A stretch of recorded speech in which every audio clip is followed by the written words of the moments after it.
Dan, Dustin.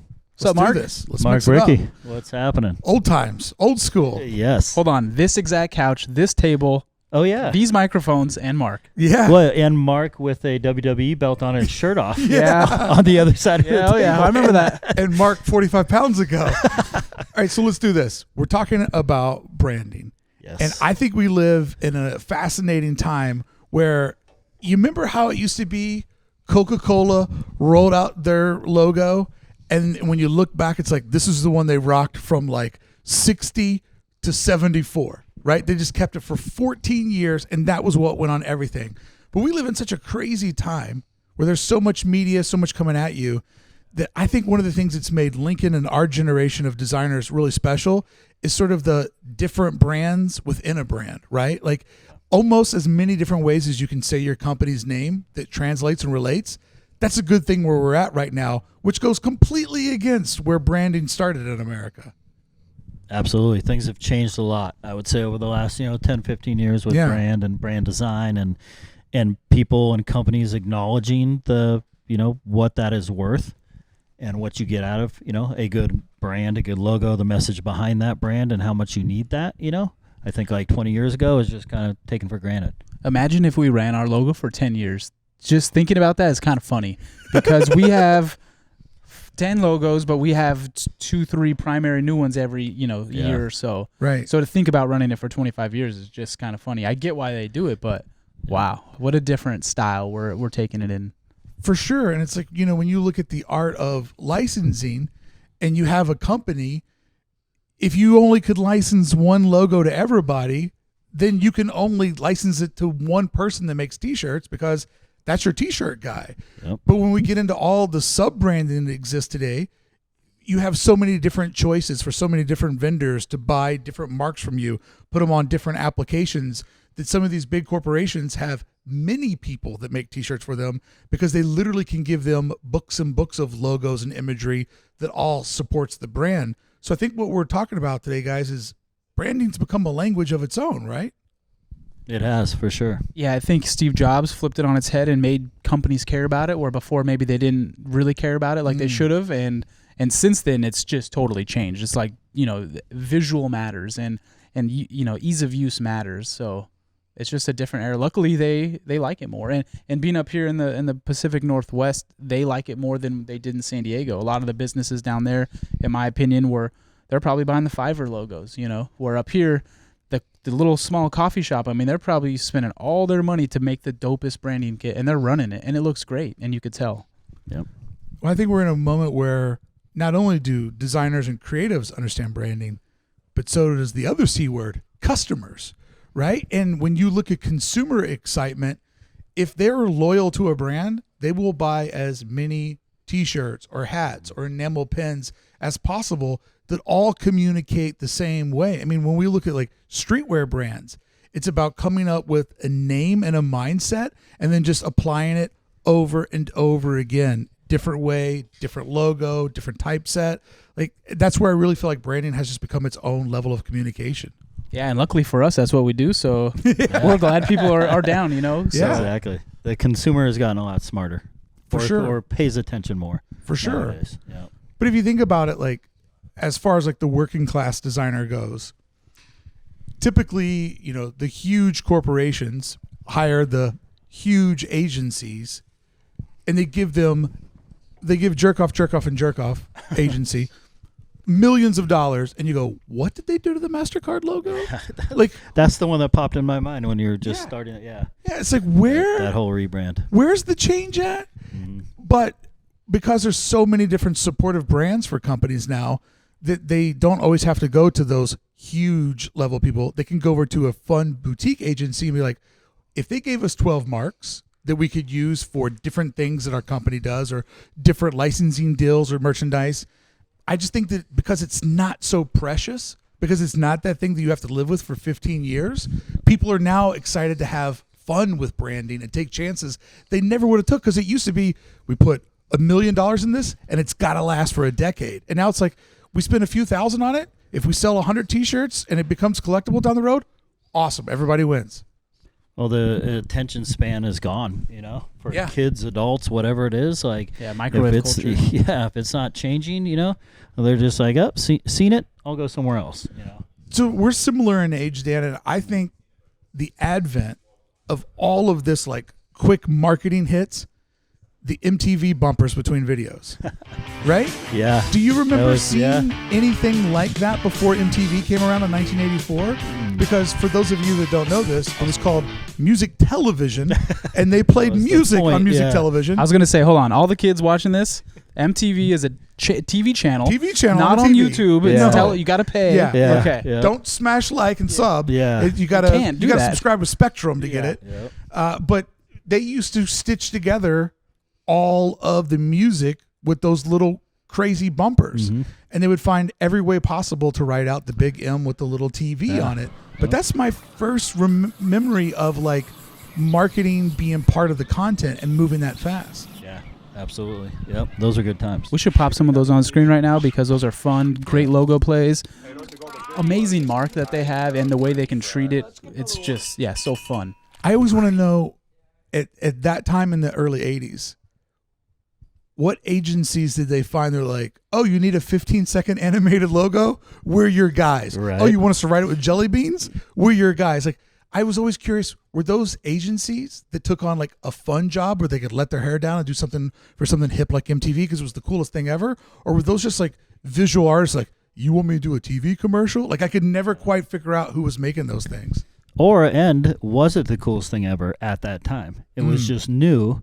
It was cool to us. We were like, oh, this is kind of interesting. It's new. You know what I mean? And I think over the years, slowly 10, 15 years later, it's like, oh, MTV's the shit, Yeah. But at that time, it was just kind of shock value. It was like, whoa, what the hell? Like, all this music is on TV now, and instead of listening to it, we're actually watching it after school. Yeah. Like, it was just totally different. Changed a lot of bands like trajectories, and like there was just songs that didn't make sense until you saw the video, and then somehow it made the music make sense. But I really think about that was an important part in like branding to the youth, but also I just think that was a pinpoint when branding in general just started to change. And now decades later, it's no big deal for you guys to have posters that the only thing on the poster is the Lincoln logo 50 different times. True. So I'm not much younger than you guys, and what I see is that MTV moment is Instagram and what Instagram's done and turned these designers into a whole nother entity. And then even within these Instagram designers, they're doing these badge posts where it's like a grid of 9 badges, which, gosh, we're all sick of that now. Stop doing that. But that is now what I see as that's just everywhere, and it's like, are they good? It doesn't matter. If you have 9 badges on a sheet, it's going to get over 1,000 likes and it's going to do well. And it's changed the design, space. Isn't that a good point, though, that if there's 9 of them, none of them have to be precious? No, they all look good together. If you were to pick out, 3 or 4 of them, you're like, these are horrible. Yeah. Like, Yeah. But it all looks good, cohesive. as Yeah, one big colors piece, are good. Like, yeah. Good font choices together. But like Dan said, pull one out and it's not going to live on its own, No. So for you guys who, you brand for some of the biggest companies in all different realms of pop culture, entertainment, consumer products, we had beverages, an opportunity to do 40 years of MTV logo. We'll pop it up. We pitched it. We pitched it. We got paid for it. She was sick. Yeah, it was fun. Yeah, we'll pop it up. That almost came in. Frankie animated a little bit of it, and we'll throw it up on screen. That almost came in so handy for this conversation. It You're working did. all back around. But like, It was fun. you guys do that for so many big companies, right? But it has to be because they saw you first do it for yourself. Yeah, and that's what's kind of crazy, or that we've talked about, like, it was a natural thing as far as like us moving up here and then needing to get our name out and doing a bunch of logos, branding, creating a poster, clients noticing, sending that back on briefs like, hey, we want this, and it's like, whoa, what you want is our logo poster. So it's just kind of like a natural thing of like we're gonna make that anyways, whether anybody saw it or not. Like, It was just something that we were doing to kind of figure out what was the vibe, what was Lincoln going to look like with the new name, so. And really what you show is what you get. So in hindsight, it makes perfect sense. But in the moment, we had no idea. We weren't doing it to get work. We had clients. We just needed to know, hey, we got a new name or a new thing. Here's who we are. Don't forget about us. And with that, we started getting emails of being like, we want this. And I remember the day it happened of like, oh shit, like usually our work is in the mood board, but not Lincoln work. It's like an old Nike piece or whatever it may be. But the fact it was Lincoln IP as the reference, it was a turning point for us. And then since then, it's been that nonstop, Yeah. But if we break down that moment for people that are watching and listening at home, that comes back to the easiest way to end my career as a podcaster is the secret sauce is do your best work. You'll get hired to do your best work, which indeed will make you make more of your best work. So when you guys were doing those original marks for Lincoln, we know that clients are nice and they pay the bills, but they don't always let us do exactly what we want to do. And, somebody gets a little scared like, oh, that C doesn't look like a C to me, or I showed it to my daughter and she thinks that, that doesn't look right. But when we do it for ourselves, it's just exactly the way that we see it. So for that work to make it on the mood board, I mean, it was your best work because it wasn't censored in any way, right? But there's like a big struggle with like personal work. I think a lot of designers struggle with, like freelance designers, whoever it is, like branding yourself. It's the hardest. Yeah, because there's no brief, there's no timeline on it. At what point do you say this is good enough, and this is going to represent me as my logo, as my new type, or whatever it is, And you have to dig down inside, and it's scary. You have to face all these like, who am like maybe I want to be the best illustrator, but I'm really not. So I have to come to terms with that moment while I'm making that piece. And I think a lot of people are scared to do that, so therefore they don't brand themselves, and they'll hire someone else to brand themselves.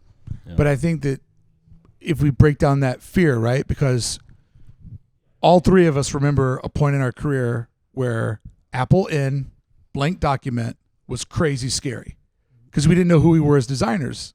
But now it's Apple in and we're off to the races because we have our bag of tricks. We know what our looks are. We know what we like to do.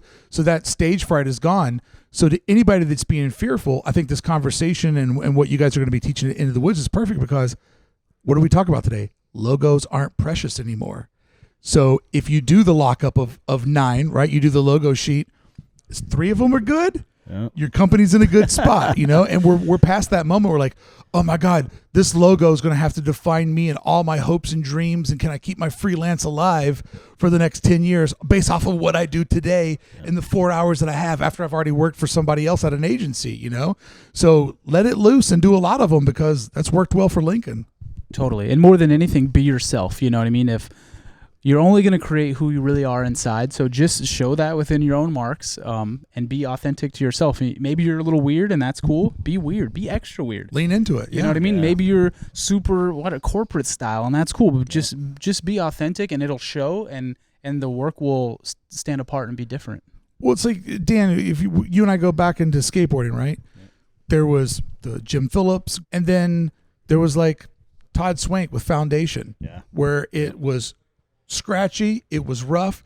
There was Neil Blender that was doing some sort of weird personal abstract art. Yep. And those things stood out so much because they were completely personality based, right? They were. Yeah. And when you look through the pages of Thrasher, you're like, whoa, this is, it was like jarring. It was so different. And that's what got those smaller companies like your attention, right? Yeah. But then, like to Dustin's point, like you see Neil Blonder, you see his board graphic. He draws it. It's a little funky, a little weird. The lines are a bit busted. Then you see the dude in person, and you see him skate, and you're like, oh, it makes sense. Like his art looks like him. You know what I mean? Like, so it's cool. We've talked about that before. There's really nothing better if your art looks like you. That is the home run. I mean, Brandon Hunsaker is the perfect example that if you see him, he looks like what he draws, and he plays the guitar like what he draws, and he's just being authentic to himself, and it shows. Versus if he was trying to have a flower logo because that's hot right now, you're gonna tell you're not gonna want to do that. So it just is, it's fake, So funny you say that because I have a friend that is a toy sculptor, and it doesn't matter what the subject matter is, I can always look into it and be like, dude, that's you as Prince, or that's you as Sinbad. Like, I could always look into Miguel's work and be like, I see a portrait of you inside of there. And it's just funny because there is so much of our personalities and all the things we do. And I think when people are trying to do something new, they keep trying to shoot for like, make it as like inviting as possible, catch as many people as possible. And I don't agree with that mindset. No, exactly. You can't be everything to everybody. Yeah, you gotta be true to yourself. And you can't please everybody. If you're pleasing everybody, the shit's probably whack. You know what I mean? And if you got a quarter of the people engaged, you're probably doing well. You know, and just be yourself. And I mean, this day and age, you can't really fake it till you make it. Just be you, and if you're actually really good, you'll rise to the top. I'm glad you said that, because I think the whole mindset of like fake it till you make it, I couldn't disagree more with any catchphrase that I hear. Yeah. Because it just feels like we are so past those times, because anybody can easily... It's too easy faking it. Like, yeah. It's too easy faking it, but it's also easy for people at home to reverse Google search, to reverse image search. Like, you would have to do a masterful job at faking it, because it's so easy for people to tell the tales, you know? Yeah. It's just easy to be yourself. You know what I mean? That just sounds like a lot of work, you know? Right. So, Exactly. just, close your eyes. What do you see? Be that. Do that. What do you enjoy doing? Like, my dad used to talk about like some of our extended family members from the hills of Kentucky. And he's like, these people spend 80 hours a week trying to figure out how not working 32 hours a week. He's like, if they just went and got jobs, their life would be so much easier. But because they don't want to work, they spend all their time stressed out trying to figure out how not to work. And I think about that with, if you create a character online, like, oh, I want to be this person for my agency, or if I go and speak at, you know, something like Into the Woods, I want people to perceive me this way. If you create a character for yourself, there's going to be a delay between here and what you say. What would my character say? What would my character say? And trust me, that is no way to try to live your life, because eventually it's going to get jammed up, right? And it's not going to come out right, and it's all going to fall apart. So like, I know that it's so cliche, but authentic is the way to go. 100%. Absolutely. Yeah. All I can think about is like rap references and all the rappers that fell off that weren't true to themselves, and all the ones that stayed true to themselves and are now thriving, you know? Yeah. It's interesting. Like, the things that they just sound so easy and generic. Do your best work, be yourself. I know that sounds so cliche, but it takes all of us a while to figure that out, right? But it is the shortcut in life. Yeah, for sure. Yep. And when we look at the success of Lincoln, it's all about that as well. Yeah. Yep. I mean, Dan could very well ask us to wear suits into the office every day, or you know, business casual. I mean, Dan's got the collar on, you know, so yeah. But it's just not who we are, you know. We're just us, and I think it shows, you know. So the things we're doing off the clock really pertain to things we're doing on the clock, and we're not even realizing that. And that's why it matters to just be yourself, because in the end, you're doing market research and you're not realizing, you know, you're doing what's needed and what's right. So wrapping up today, like, even though it is very much about personal pursuit and being who you are, when you guys are teaching people branding and giving them tips, where does that advice come from? Is it sort of like fundamentals, or like some of the best practices that you guys have of, like, you know, like one of the things I used to do with because in poster art, because I was a gig poster artist, composition is king. So I would literally sit there with a pencil. Everything was just a rectangle with like squiggles in it. But I would just do composition until there was none left. And I knew that I had gotten that idea out every way possible. And when you looked at it from a distance, there was always one, like, that's where the horizon go. That's where the hero image goes. Type fits there. Like, are there best practices that you guys have developed that can carry over to whatever the person's style is? Like, how do you teach them that it is so personally based? Yeah, I mean, we don't so we've done a couple workshops, and we're putting on one Into the Woods, you know? Yeah. And the ones that Dustin and I have done in the past aren't like, hey, let's get into the technical weeds of like doing branding or a logo or whatever it is. It's more of like digging back into like even history, the future, whatever it is, as far as like what has worked, why, you know, and what will work in the future. And let's look at that, and let's look at yourself and and some of what we've done and what we can step back and say, hey, this worked for us, this did not work for us, or it's continuing to work for us because we did it like this, you know? Anybody could definitely go on YouTube and figure out how to pull a Bézier curve and those technical aspects. We would love to assist anybody in that stuff, but it's a little more, I use this word loosely, but it's like a psychology class where we're going to really dive into who you are. And what makes you tick and what's going to make your logo different from somebody else's. And what, again, a logo isn't that perfect Bézier curve. It's about what it makes you feel inside. And there's no positive or negatives. I mean, one of our examples is thinking about Harbor Freight versus Home Depot. Harbor Freight is much more affordable than a Home Depot, but nobody cares because they're going there wanting that more affordable tool. So instead of when I think of maybe a Payless shoe, I go, oh, like that's like, you know, less than a Van shoe. But if you position yourself correctly, like Harbor Freight has, it's okay to be the cheaper option, and people go there for that. So it doesn't matter if you're high end, low end. You know, you could do it the right way in any way. You just want to be recognized and be remembered. And instead of if you're a Band-Aid competitor, how are you gonna fight Band-Aid? That's gonna be challenging. Well, you just nailed one of my branding principles, is that you always lean into your strengths. So if your strength is we sell affordable shoes, make that as clear as possible. Don't try to act like you're a high-end store that's selling things at a low price, because now you instantly look cheap, you know. But we've all seen these like kitschy branding companies like, we're going to use Cooper Bold. You know what I mean? Everything's going to be italicized. It's going to be kind of flashy, but our bottom line is that we're cheaper than other guys and we're more fun. Like leaning into your strength is always the way to go. And that, really that just comes back to being yourself. Maybe you're just that affordable shoe company, so be that and make ads that are, you know, clowning the more expensive shoes and find unique ways to let people know in a fun way that you are who you are. Payless, we're talking to you. You need a rebrand? Give us a shout. I'll tell you why we have security here, though, and I'll give a tip to somebody else. Another pro tip to who can be secure about things is that if you are doing branding in 2023 or you're drawing hands in 2023, you've got a job for a long time, because AI cannot brand and it cannot draw hands. So everybody out there, if you're not branding, maybe get into being a hand illustrator, because the robots cannot do it whatsoever. Totally. Nice. And the robot might figure out how to make those technical things, but what we're talking about is so much more theory than technical. So I think it'll be a while until they figure that part out. Yeah, I do too. And I have to compliment you guys, as I've now been, you know, on this pursuit of interviewing all of the speakers that we have at Into the Woods and all of our different workshops. When I looked at the website, I was like, okay, cool. You know, like it looks like a conference. But as I've now dug deep into what all these about, you guys did a really good job of fully making this a retreat. It's not just like coolest people telling their war stories about what made them rad, and maybe some of it applies to you or not.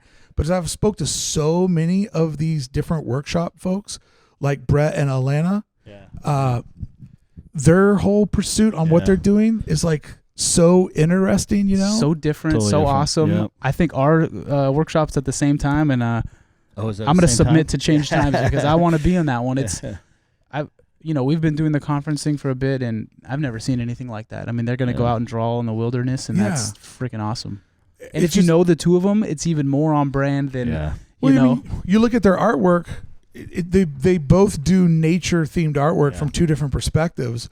But I just want to compliment you guys that you've done a really good job of finding speakers and workshops that fit the overall mindset of Into the Woods, because these really aren't your typical workshops. Like, you guys are doing branding, but more from like the psychology version, not just like, here's our 16 fonts. These always crush. You guys ready to kern with the best of them? That kind of stuff is, you're going to find a little TikTok, little video for that. You're going to find a YouTube video for that. So hopefully it's more than just that technical, side of things. But yeah. Awesome, guys. Always fun talking about this stuff. Thank you so much. Can't wait to see your workshop at Into